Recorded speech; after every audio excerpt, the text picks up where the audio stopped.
Before I begin this chapter, I would like to share a simple truth. In life, events are not good or bad in themselves. It is our thinking, our interpretation that gives them meaning. What may feel like a failure to one person can become an opportunity for another. This chapter, Nothing is either good or bad, reminds us the peace comes from we stop judging every moment and simply accept life as it is. So let's start chapter 12. Nothing is either good or bad. There is nothing either good or bad, but thinking makes it so. So here is an analogy that help put this into perspective. On a piano, there are 88 keys. When we try and we look at a piano, we don't point out a specific key for a reason and say that the key is wrong.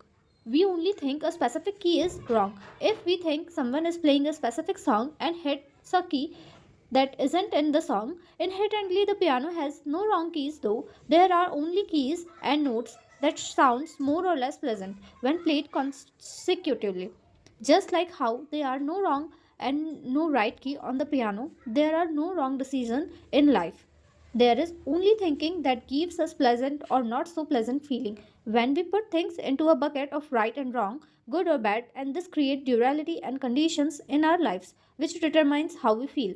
For instance, if we believe that opposing political parties are wrong or bad, this can cause animosity within us and make us feel a co-connection of negative emotions. If, on the other hand, we see different political parties in the same way as they are, different keys on the piano, and how there is no inherently wrong parties, then we open ourselves up to experience love, joy, peace in the moment. We begin to see alternative perspectives that we haven't seen before and have an opportunity to deepen our understanding of the true nature of life.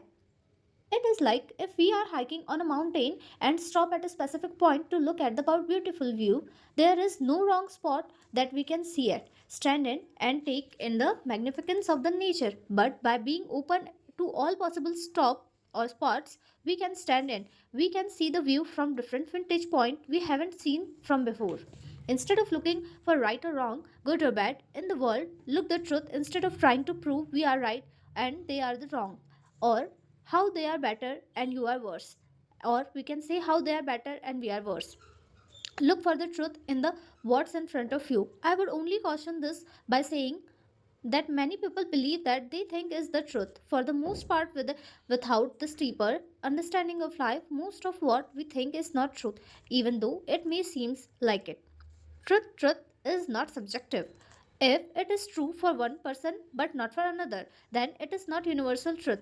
Look for the look for what is universally true for every single consequences or conscious human being on the planet, no matter who they are, where they are, and what they are, what their backgrounds is.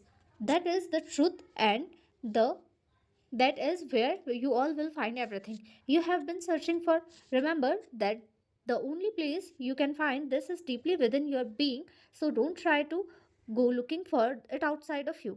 If you are confirmed with something that may strip up negative emotions, go within yourself to find the source of universal truth deep within your soul. If you try to look for the answer outside and try to dig into external reasons for the root of why you feel this way, you will be looking for the reason of eternity and you will never find it. Negative emotions are an indication of misunderstanding.